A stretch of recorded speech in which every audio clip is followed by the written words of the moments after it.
It's been 29 years since the death of the hero Himmel, and now Frieren's party is in the Appetit region within the northern countries. We see Frieren and her group just arriving in a city.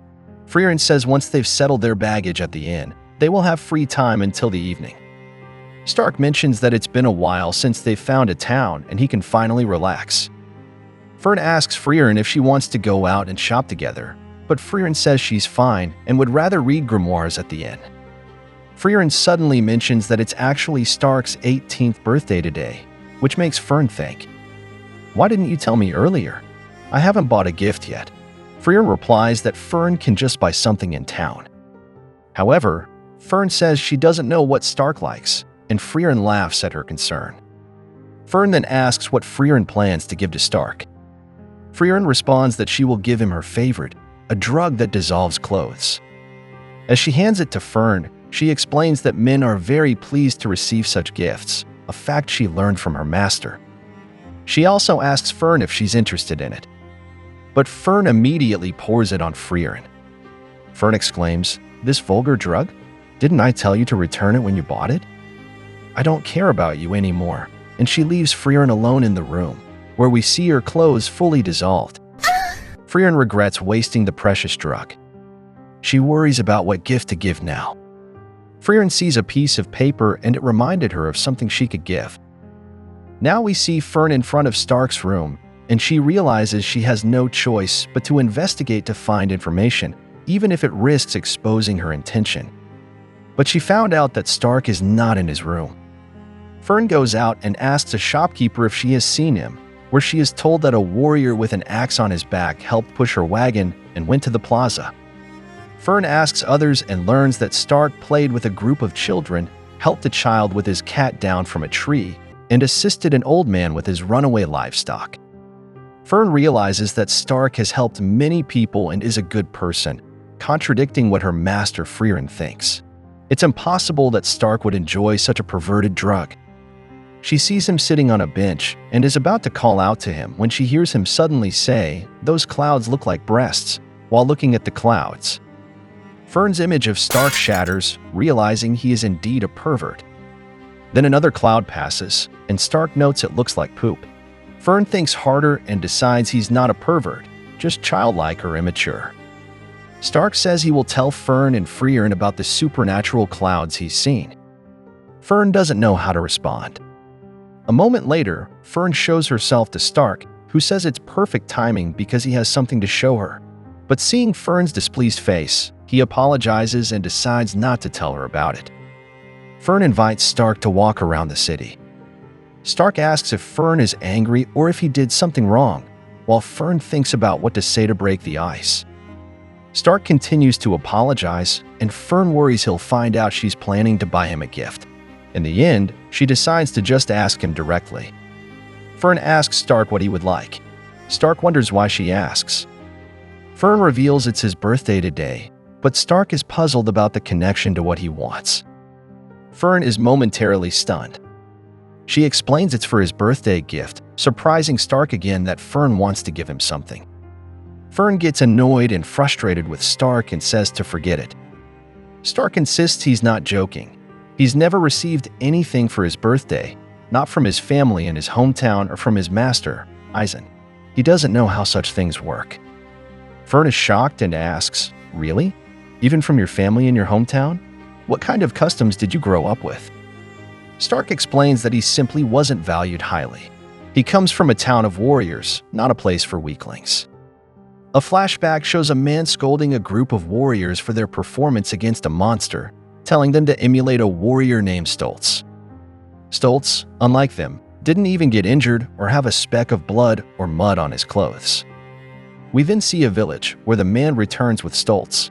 He says that Stoltz's clean white cloak is proof that he is the strongest warrior in their village. He is their village's pride, and we learn that the man is the father of Stoltz and Stark. He compares Stark to Stoltz, calling Stark a reject. Even if Stark trains excessively every day, he can't seriously fight monsters. While they were talking, it suddenly started to rain, so he said they should go home. Stoltz then said that he would first help his hopeless little brother with training. His father told him not to bully Stark too much and to go home ahead, saying that it was just a waste of time. Stoltz approached his brother and called out to him. We could see Stark concentrating hard before attacking a wooden dummy. But his weapon hit the floor, causing mud to splash onto Stoltz's white cloak. Stark noticed him and apologized. Stoltz looked at the mud on his cloak, but instead of getting angry, he told Stark that he had good concentration. He assured Stark that he would definitely become strong in the future, but also pointed out that his posture was wrong, so he joined Stark to help him.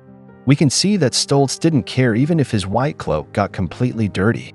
Honestly, I thought his brother would be a jerk to him, as that's the common trope in these kinds of stories, but this manga just hits different.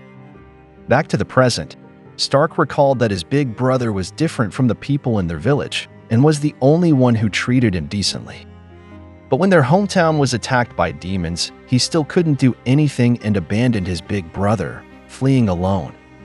It's probably natural that he didn't receive any appreciation from his family, as he was indeed a reject whose only option was to flee.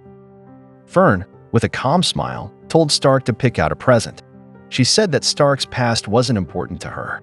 The warrior Stark she knew had never once fled. Stark said he might still flee in the future, to which Fern replied that they wouldn't allow it. Stark had more to say, but Fern interrupted, saying that if he wouldn't choose what he wanted, then she would pick for him. Stark pointed out something he wanted, but Fern said it was too expensive and they couldn't buy it. After a while, they returned to the inn. Upon entering, they saw Frieren cooking. Fern asked why the hamburger patty she prepared was so huge. Stark, surprised by Fern's statement, said that's the staple for birthdays. He mentioned he never received gifts from his master, but always had a hamburger patty on his birthday. Fern asked what Stark was talking about. Frieren then told Stark that maybe Eisen hadn't told him that warriors are awkward. Fern interjected that it was Frieren who said that. Frieren responded, saying yes, she's awkward too, that's why she understands.